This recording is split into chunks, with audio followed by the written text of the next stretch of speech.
धर्ममान बळे नाटकसी देवा मृत्यू काळी देवा कोण आहे यमाचे मंड पैसतील मला देवा तुझ रक्षका कोण आहे माता पिता बंधू तो बरी सोयरे जो बरी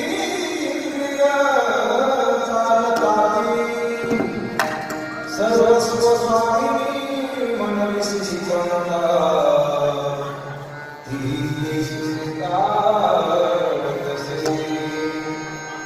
विष्णुदास नामा जाता शिक्षण स्वप्नी जन्म मरण नाही यमाचे यमदंड पैसतील माथा कोण आहे विठला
प्रस्तुत प्राप्तस्थळी निवडलेला याच्यामध्ये बदलावरती जर जीवनाचा उद्धार करण्याकरता मृत्यू लोकांमध्ये खऱ्या अर्थाच्या महात्म्याचा आगमन झालेला आहे. पंढरीश पांडुरंग परमात्म्याची लढीवाळ भक्त संत शिरोमणी नामदेव महाराजांचा 5 चरणाचा जवळ सगळ्यांच्या परिचयाचा असणारा अभंग त्या अभंगाची प्रवृत्ती मी आपल्या समोर सांगतो. या अभंगाद्वारे 2 चरणामध्ये माझ्या नामदेव महाराजांनी साधकांना 2 प्रश्न केले आणि साधकांनी प्रश्नाचं उत्तर केल्यानंतर शेवटच्या 3 चरणांमध्ये परत त्या 2 चरणाचं निरूपण माझ्या नामदेव महाराजांनी केले. काय म्हणतात नामदेव महाराज? नामदेव महाराजांनी त्या अर्थाची धनानं आणि मानानं ग्रासलेली जी माणसं आहेत, ज्यांच्याकडे अल्पावधीमध्ये पैसा आला, पैशासोबत मान आला, ती माणसं देवाला विसरून गेली आणि देवाला विसरल्यानंतर नामदेव महाराजांनी याचं निरीक्षण केलं आणि नामदेव महाराजांनी साधकांना प्रश्न केला की ऐका, संसारामध्ये जीवन जगत असताना धनाची गरज, पैशाची गरज पडत, बरोबर आहे. धन आला की मान बोलायला गरज पडत नाही, धनाच्या पाठीमागे मान आपोआप येतो. पण एकदा माणसाकडे धन आणि मान आला की माणूस होरपळून जातो आणि भगवंताला विसरून जातो. ते सगळं नामदेव महाराजांनी निरीक्षण केलं आणि मग नामदेव महाराजांनी समोर उभे असलेल्या साधकांना प्रश्न केला, बाबांनो, धन आणि मान याच्यामध्ये तुम्ही गुरफटल्या, तुम्ही देवाला विसरून गेला, पण अंत समयाला तुमच्या कामात येणारे अभंगाचं पहिलं चरण, धनवान बळे ना ठरविसी देवा, मृत्यू काळी तेव्हा कोण आहे. ज्यावेळेस तुम्हाला मरण येणार आहे त्यावेळेस तुमचा सदा कोण होणार आहे हा प्रश्न माझ्या नामदेव महाराजांनी पहिल्या चरणामध्ये विचारला. दुसऱ्या चरणामध्ये नामदेव महाराज म्हणतात, एवढा ज्यावेळेस तुमची येणार आहे त्यावेळेस यमाची यमदंड हातामध्ये यमदंड घेऊन तुमच्या मागे लागणार आहे. त्यावेळेस तुम्हाला त्या मृत्यूच्या गाडीतून सोडवणारा जगाचा महाराज आहे, पण जगाच्या मार्गाला तुम्ही विसरून गेला. आता तुमचं रक्षण करणार कोण आहे? यमाचे यमदंड बैसची यमाता देवा कोण आहे? नामदेव महाराजांनी हा प्रश्न केल्यानंतर नामदेव महाराजांच्या प्रश्नाला उत्तर दिले आमच्या साधकांनी. एक साधक म्हणतो, नामदेव महाराज ऐका, आमचं रक्षण कोणतरी सांगू, आमची आई, आमचा बाप आमचं रक्षण करेल, आमचा भाऊ आमचं रक्षण करेल. त्यावेळेस निरीक्षण माझ्या नामदेव महाराजांनी केलं आणि नामदेव महाराजांनी साधकांना सांगितलं, हे बघ, जोपर्यंत आपले इंद्रिय चालतात ना तोपर्यंतच आई बाप आणि बंधू आपले बरोबर असतात. माता पिता बंधू तोवरी सोयरे जोवरी इंद्रिय चालतात. त्यावेळेस तो साधक नामदेव महाराजांना म्हणतो, हे बघा, आई बहीण कामाने आले, भाऊ कामाला नाही, बहीण कामाला नाही, पण माझी बायको तर माझ्या कामी येते.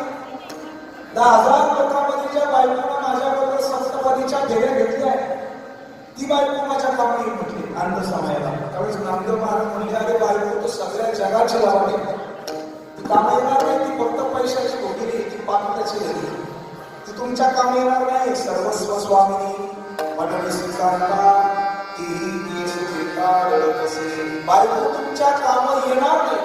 पूर्वीचा काळ होता, पूर्वीचा, आणि पूर्वीच्या काळामध्ये एखाद्या महिलेचा जर पती स्वर्गवासी झाला तर केस मुंडन करण्याची प्रथा होती पूर्वीच्या काळात. आता ते काल पाहिजे झालं, पण एखाद्या स्त्रीची केस मुंडन करण्याच्या वेळेस असाच एका महिलेचा पती स्वर्गवासी झाला आणि ती ओक्सावरशी लढायला लागली.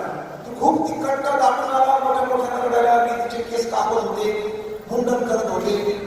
काही माणसं तिच्या जवळ गेली, त्या ताईला समजावून सांगितलं, हे बघ, जाणवणी तुमच्या हातात नाही, भगवंताची इच्छा झाली आणि तुझ्या मार्गाला घेऊन गेली, पण आता रडण्यात काही स्वारस्य नाही, गेलेला माणूस परत येणार नाही, तू आता रडू नको ना. सांत्वन करायला लागले, आम्हाला माहिती तुला विना झालेला आहे पतीचा, तुझा पती गेलेला परत मागे येणार नाही. हा एका माणसाचा प्रश्न त्या महिलेने ऐकला आणि ती महिलेने उत्तर दिलं. ती महिला काय म्हणते, मी नवरा गेला म्हणून रडत नाही, माझ्या डोक्यावरचे केस मुंडन करताय म्हणले.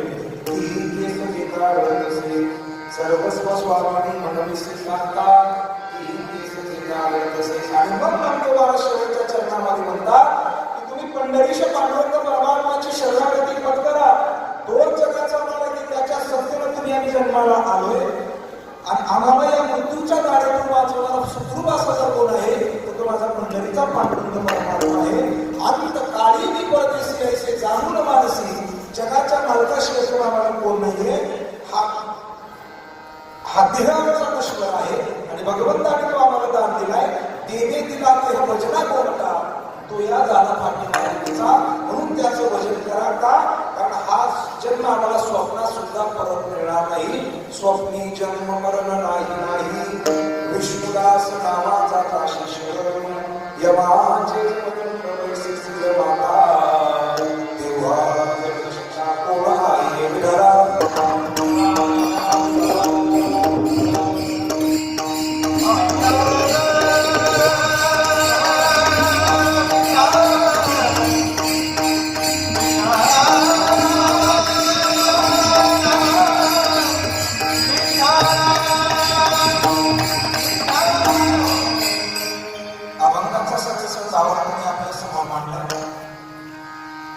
निमित्त आपल्या सगळ्यांना कल्पना आहे की मागील वर्षी या तिला कैलासपासून भगीरथी निवृत्ती पाटील शेळके व कैलासपासून सौभाग्यवती शांताबाई भगवंतराव पाटील शेळके या दोघींना जाऊन आपल्यातून आज एक वर्ष पूर्ण होते. त्यांच्या प्रथम वर्ष श्राद्धाच्या निमित्ताने शेळके परिवाराच्या वतीने ही सेवा या ठिकाणी आयोजित केलेली आहे.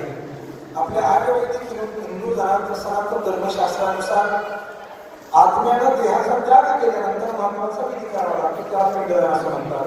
ते पिंडदान आपण दहाव्याच्या दिवशी करतो आणि वर्ष श्राद्धाच्या दिवशी करतो. आज ते वर्ष श्राद्ध आहे आणि त्या वर्ष श्राद्धाच्या निमित्तानं त्या शेळके पाटील परिवाराच्या वतीनं पिंडदान समर्पित झालेलं आहे.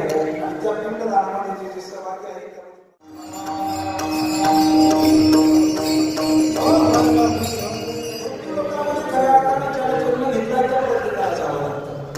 कोणी असो माझ्यासाठी तुम्ही आहात. तुम्हालाही जाणे मलाही जाणे नाही का. येणार आहे तो जाणार आहे. आएगा सो जाएगा राजा रंग का फकीर कभी ना राजा रंग का फकीर इतना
ज्यांनी अवतार घेतला तर तेव्हा ते करणं ही जावं लागलं नाही का. मग तुम्ही आम्ही ती जाणीव प्रत्येक करायला नाही. इथं फक्त काळाच्या डोक्यावरती पाय ठेवण्याची जर ताकद कोणामध्ये जर असेल तर तो एकमेव आमचा संतांचा वर्ग आहे. जगद्गुरु तुकोबाने सगळे वैकुंठाला गेले. माझ्या माऊली ज्ञानोबारांची संजीवन समाधी आहे. माझ्या नागबाबांची पवित्र अशा गोदावरीच्या तीरावरती जल समाधी आहे. मी हसत हसत मृत्यूला कवटाळणारे गुरुदेव सद्गुरुजी नारायणगिरी महाराज आहे. म्हणजे काळाच्या डोक्यावर पाय ठेवला असेल तर तो एकमेव संतांचा वर्ग आहे. म्हणून तर संतांनी म्हणावं काळ गुलाम सावरी तुकया घरी रालो कसे. जो काळ इंद्राला खातो ना तो कोणाला म्हणतात तो आम्हाला सलाम करतो म्हणले. तो आम्हाला नमस्कार संतांच्या वर्गाची आहे. म्हणून तुम्हाला जाणे देवाधिकांना जाणे फक्त काळाच्या डोक्यावर पाय जर तुम्ही ठेवला असेल तर तो संतांनी ठेवला. म्हणून तर संत आग्रहाने म्हणतात जगा काळ काय आम्ही म्हणणार त्याच्या माथावर पाय जर तुम्ही ठेवला असेल तर तो एकमेव संतांचा वर्ग आहे. म्हणून मृत्यू लोकांमध्ये जो येईल त्या प्रत्येकाला आपला देह समर्पित करावंच लागणार आहे. देह राहील देह राहील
जीवन असं जगा ना जसे माझे छत्रपती शिवाजी राजे जगले असं माणसाला जीवन जगलं पाहिजे की आपण गेल्यानंतर सुद्धा वाईटातल्या वाईट माणसाला आपली कॉपी करण्याची इच्छा झाली पाहिजे असं माणसाने जीवन जगलं. आपल्या अंत समायला आपल्याला ज्यावेळेस आपले संस्कार चालले त्यावेळेस आपण कर्तव्य म्हणला पाहिजे आयुष्यभर याच्याबरोबर आपण धरलं याच्याबरोबर बोललो नाही पण हा जसा जीवन जगला ना असं जीवन मला जगता आलं पाहिजे. तो कोण माणसाला जीवन जगावं आयुष्य भगवंताने फार कधी दिले तुम्हाला किती दिवस जाणार आपण म्हणायला 100 वर्ष आहे. संतांनी वर्णन केले अल्प आयुष्यामध्ये शतकडी अर्धनाथ खाना मध्यकाल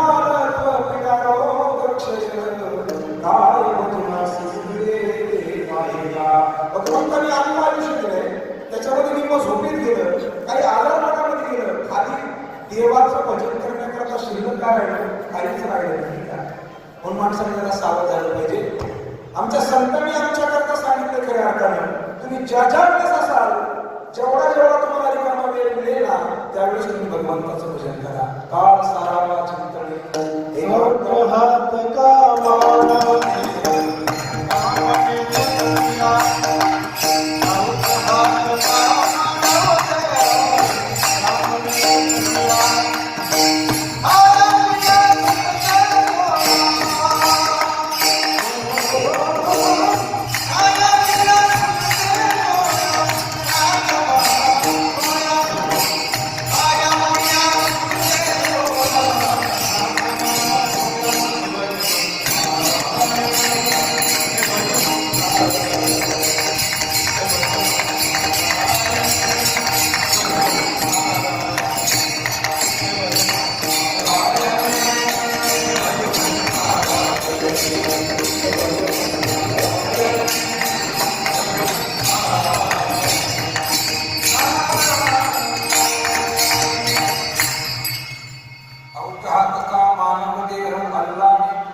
एखादा पुढे चालला तो मागे कसा आहे एखादा पुढे चालायला लागला का त्याला मागे कसं ओळखता येईल असं आमच्या मनामध्ये असतं का. अमोल महाराजांचं कष्ट कीर्तन म्हणून अमोल महाराजांच्या विरोधात टीका कशी करता येईल अमोल महाराजांचं नाव कसं घेता येईल ते आम्हाला सुचत असतं. एखादी व्यक्ती जर प्रगती करत असेल ना तर करू द्या तुमचं काय जातो विनाकारण त्याचा तिरस्कार करण्यात मजा आहे का?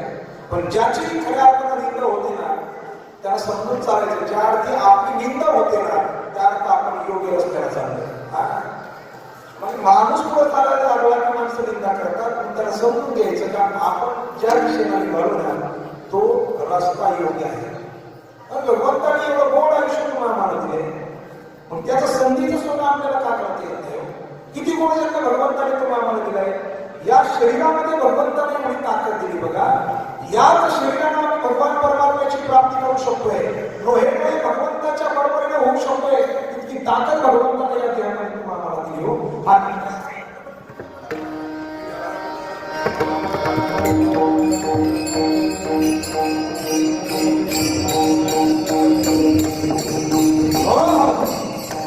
हा नरदेह तुम्हाला मला मिळाला. मला तुझी पाठामध्ये शिकवायचे. नरदेह दुर्लभ झालाय, नरदेह दुर्लभ झालाय.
संसारामध्ये दुःख आहे, त्याच्यामध्ये यातना आहे. हा जन्म तुम्हाला परत परत मिळणार नाही. मग तुम्ही काय करा, देवाचं भजन करा.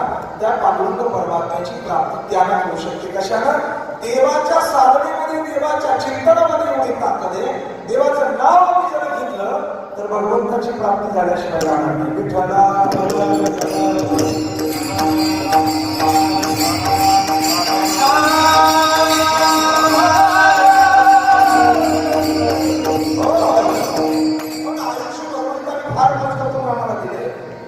आयुष्य फार गोड आहे, जीवन फार सुंदर आहे. फक्त ते आपल्या आचारावर, विचारावर आणि बोलण्याच्या दृष्टिकोनावर अवलंबून आहे.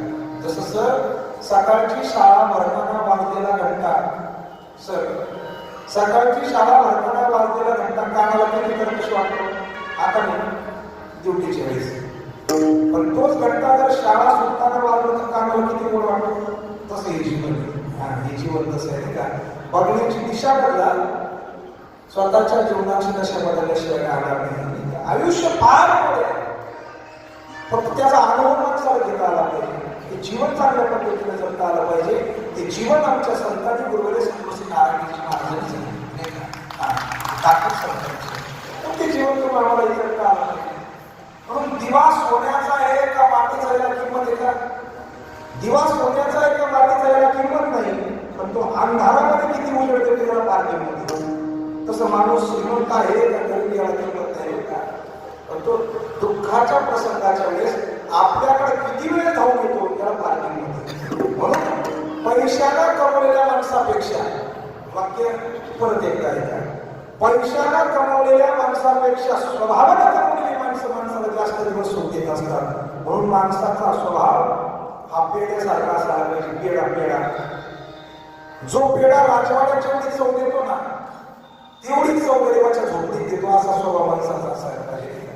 तुका म्हणे कमलाची सारे, तुका म्हणे कमलाची सारे.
गणेश सरकारी साखर कारखान्याचे नवनिर्वाचित चेअरमन साहेब या ठिकाणी उपस्थित आहेत. सन्माननीय सुधीर भोग आहेत, त्यांनाही या शेतकरी परिवाराच्या वतीनं खूप खूप धन्यवाद. भगवंताने हा जन्म तुम्हाला दान दिला. आयुष्य हा भगवंताने थोडं दिले. जोपर्यंत आयुष्य भगवंताने दिले ना तोपर्यंत भगवंताची सेवा तुम्हाला करणं गरजेचं आहे. का मृत्यू लोकामध्ये एकच तारणार आहे, तो म्हणजे पंढरीचा पांडुरंग परमात्मा. त्याचं नाव इतकं गोड आहे, त्याचं नाव तुम्ही श्रद्धेनं, भावनेनं, भक्तीनं घ्या. तुम्ही कोणत्याही संकटामध्ये असू द्या, जगाचा मालक तुम्ही संकटामध्ये असले तर तुमचं रक्षण करण्याकरता पंढरीचा पांडुरंग परमात्मा पंढरपुरामधून घेऊन उडी मारेल. तुम्ही ज्या ठिकाणी संकटात आहात त्या संकटातून निराकरण करण्याकरता ही त्या देवाच्या भजनाची ताकद आहे. म्हणून त्याचं भजन करत चालावं. त्याचं भजन केलं तर मनाला समाधान मिळतं, मनाला शांती मिळते. पैशाला आपल्याला समाधान मिळत नाही.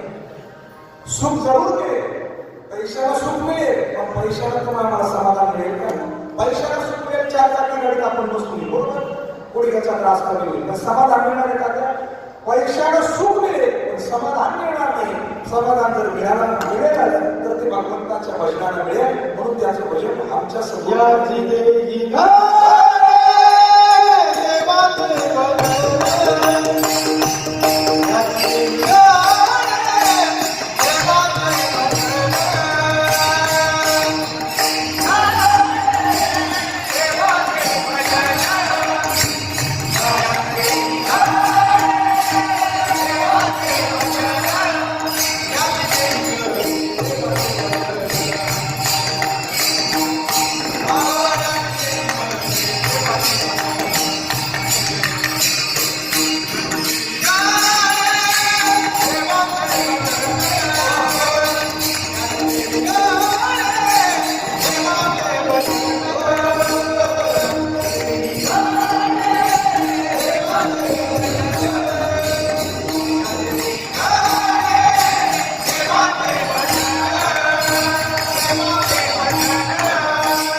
संतांनी प्रमाण दिले.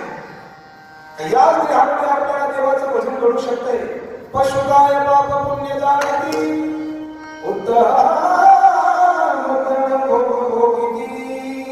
काही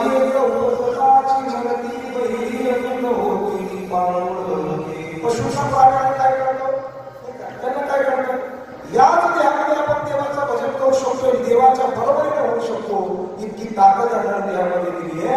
त्याचं निरीक्षण नामदेव महाराजांनी केलं. आणि ज्यांच्याकडे जास्त धनी, ज्यांच्याकडे माने, ते देवापासून लांब चालले, हे नामदेव महाराजांनी बघितलं.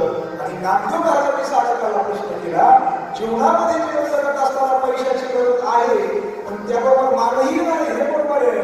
पण धन आणि मानाच्या बळावर तुम्ही माझ्या पंढरीचे पांडुरंग परमात्माला विसरून जाता, पण मृत्यूच्या समयी तुम्हाला कोण काम येणार आहे, हा प्रश्न नामदेव महाराजांनी पहिल्या चरणात विचारला.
की जीवनामध्ये जीवन जगत असताना पैसा गरजेचा आहे आणि पैसा आला तर मान बोलवायची गरज पडत नाही. पैशाच्या पाठीमागे मान आहे. बरोबर? पैसा आला की मान आहे. किती वार सांगते मानाला बोलवायची गरज पडत नाही. धन आणि मान याच्यामध्ये तुम्ही गुरफटला गेला आणि भगवंताला विसरला. ज्याच्या सत्तेने तुम्ही जीवन जगता, ज्याच्यामुळे तुम्हाला पैसा मिळाला, ज्याच्यामुळे तुम्हाला मान मिळाला, त्याच्यामुळे तुम्ही गुरफटून गेला आणि ज्याला तुम्हाला हे ऐश्वर्य प्रदान केलं त्या भगवंतालाच तुम्ही विसरून गेला. हे माझ्या नामून माझं निरीक्षण केलं आणि मग प्रश्न केला, बाबा देवाला का विसरला? मृत्यूच्या समयी तुम्हाला कामा कोण येणार आहे? तोच माझा पंढरीचा पांडुरंग परमात्मा आहे. सुखरूपायचा तुझा कोण सांगा? माझा पांडुरंगासारी खातो, तो माझा पांडुरंगासारखा आहे, जो आम्हाला सुखात ठेवू शकतो, समाधानात ठेवू शकतो. मग तुम्ही त्याचं भजन करा. मला माहिती आहे जीवनामध्ये जीवन जगत असताना पैशाची फार गरज आहे, नाही का? ज्याच्याकडे जेवढा पैसा तेवढा त्याला मान असतो. धनवंताला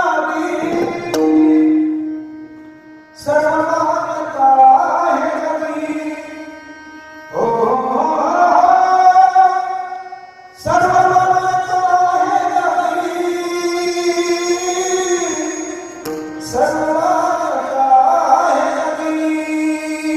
ज्याच्याकडे जास्त पैसा असतो त्याला बिलकुल जास्त मान असतं, नाही का?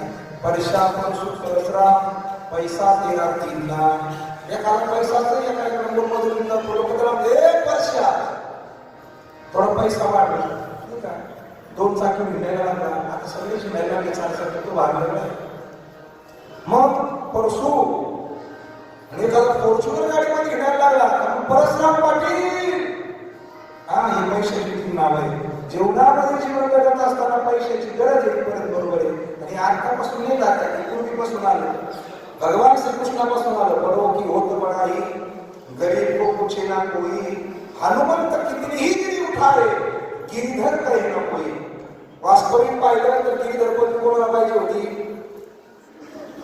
हा द्रोणागिरी पर्वत कोणी आणला? मारुती. द्रोणागिरी जो आणला लक्ष्मण हनुमंतरायला. आणि पत्नी कोणाला आणणारी? भगवान श्रीकृष्णाला. ही वशिले माझी पहिल्यापासून येतात, आत्ताच नाही चाललंय, पहिल्यापासून, नाही का? त्या पर्वताला सगळ्यांनी काठा लावला, सगळे धामाधूम झाले. भगवान श्रीकृष्णाला फक्त करमळी लावली, करमळी, नाही का? गोवर्धन पर्वताला. आणि दुसऱ्या दिवशी पेपरमध्ये बातमी छापून आली. कोणाची? भगवान श्रीकृष्णानं एकट्याने स्वतःच्या करमळीनं पर्वत उचलला. पर्वत हे कशाचं प्रतीक आहे? पैशाचं प्रतीक आहे. धनवंताला सर्व मान्यता आहे. एखादा मंत्री घरापासून संडासपर्यंत असतो, फक्त 10 पावलं चालले. डॉक्टर साहेब कधीच पेपरची हेडलाईन, आमके आमके मंत्री महोदय घरापासून संडास बाथरूमपर्यंत 10 पावलं चालत. आमचा पंढरीचा पांडुरंग परमात्म्याचा वारकरी खंडोबाच्या दिंडी पंढरपुरापर्यंत 250 किलोमीटर जातो, पण कोणी नाव पेपरमध्ये छापत नाही का? दिवसशिवाजी पहिल्यापासून आली, दिवसशिवाजी पहिल्यापासून, आत्ताच नाही, पहिल्यापासून सांगतो मी तुम्हाला, नाही का? हो, म्हणून त्याच्याकरता संतांची संगत फार गरजेची आहे, नाही का? संगतीने होतो पंक्तीचा लाभ, किंवा संत संगतीने थोड लाभ झाला. कोणी नसला माया नाही. कोणी वशिलेवाजी पूर्वीच्या काळापासून, पूर्वीच्या काळापासून. एका श्रीमंताची एका गावामध्ये शेळी शेळी 5,000 रुपयाची संधी होती, पण चहा पाण्याचा खर्च 10,000 रुपये आला. शेळी गेली कसं काय? शेळी आता गाव पाटलाच्या वाड्यावर शेळी गेली कसं काय? शेळी मरमराची. 5,000 रुपयाची शेळी चहा पाण्याचा खर्च 10,000 रुपये आला, नाही का? 10,000 रुपये खर्च. अहो, आमच्या झोपडपट्टीमध्ये एका गरीबाचं लेकरू नेलं, दिवसभर कुठं ढुंकून आलं नाही. शेवटी रात्री 12 वाजता नवरा बायकोनं हातामध्ये पावडर टोकरी घेतली, स्वतःच्या एकुलत्या एका मुलीला हातामध्ये घेतलं, स्मशानभूमीमध्ये गेल्या, खड्डा खोदला गेला, नवरा बायकोनं पुरून टाकलं. स्वतः घरी येऊन रात्री 1 वाजता पिठलं भाकर थांबली. हो, त्यांनी मला कोण विचारतो, जेवणामध्ये जीवन जगत असताना पैसा गरजेचा आहे, पण त्या पैशाच्या बंदीमध्ये जर तुम्ही देवाला विसरून जात असाल तर नामदेव महाराजांचा कडक तुम्हाला इशारा आहे. बाबांनो, ज्यावेळेस तुम्हाला यमाचे हातामध्ये यमदंड घेऊन येतील ना, तेव्हा तुम्हाला वाचवणारा कोण आहे? आपण त्यांचा प्रश्न. यमाचे यमदंड वैकुंठी यमाचा,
साधकांनी नामदेव महाराजांच्या प्रश्नाला उत्तर देण्याकरता सांगितलं म्हणजे या दुःखातून आम्हाला आमची आई, आमचा बाप, आमचा भाऊ सोडू शकते.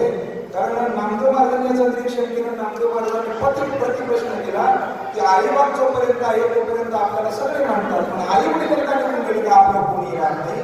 त्यामुळे साधक नामदेव महाराज साधकांना म्हटले वेड्या कोणीही तुझ्या जवळ येणार नाही. नामदेव महाराजांचा म्हटले नाही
अन्नाची सकाळची आंघोळ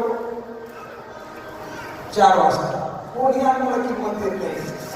कोणी किंमत देत नाही. जगामध्ये कोण कोणाचं नाहीये. साधकांकडे अरे बायको माझ्या काम येईल. त्यावेळेस साधकांच्या प्रश्नाला उत्तर देताना नामदेव महाराज म्हणजे बायको फार तुझं काम येणार त्याचा अनुभव वाढत आला. कोरोनाच्या काळामध्ये सुद्धा भाऊ एखादा जर कोरोना पॉझिटिव्ह निघाला,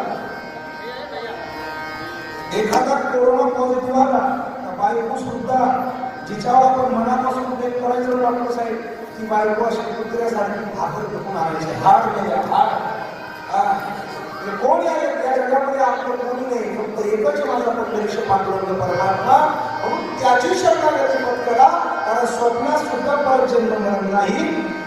विष्णुदास नारायण शरण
माझे जन्म सचित माता वारंवार शिक्षा पुन्हा आणि संत श्रेष्ठ शिरोमणी नामदेव महाराजांच्या मंगळावर बरोबरच्या तपासणीवाल्यांना बोलण्याचा थोडा मोठा प्रयत्न केला आहे. म्हणून वारकरी संप्रदायाच्या वतीनं दोघी महाराष्ट्रांना वापर श्रद्धांजली समर्पित करतो. या ठिकाणी बरीच मान्यवर मंडळी श्रद्धांजली द्यायची. तात्याने सांगितलं श्रद्धांजली आता 12:30 वाजून गेली बरोबर ना? म्हणून बरीच मान्यवर मंडळी शेतकरी परिवाराच्या दुःखामध्ये सहभागी होण्याकरता आहे. सर्वांना खूप खूप धन्यवाद देतो. दलित सेवा भगवान परमात्म्याच्या चरणांमध्ये समर्पित करतो. या सेवेचं नियोजन माझ्याकडे ज्यांनी पोहोचवले ते आपले अहिल्यानगर जिल्हा परिषदेचे माजी सदस्य आणि चिमुनी बंधू सन्माननीय संजयराव लाडेकर त्यांनाही धन्यवाद देतो. मागे त्यांची पाहुणी म्हणून यावेळी सन्माननीय तुमचे धर्मवंत पण या ठिकाणी उपस्थित आहे त्यांनाही धन्यवाद देतो. कुलतर देऊन आले त्यांनाही धन्यवाद. सर्वांना खूप खूप धन्यवाद देतो. दलित सेवा भगवान परमात्म्याच्या चरणांमध्ये समर्पित करतो. सेवेला पूर्ण विराम. ज्ञानेश्वर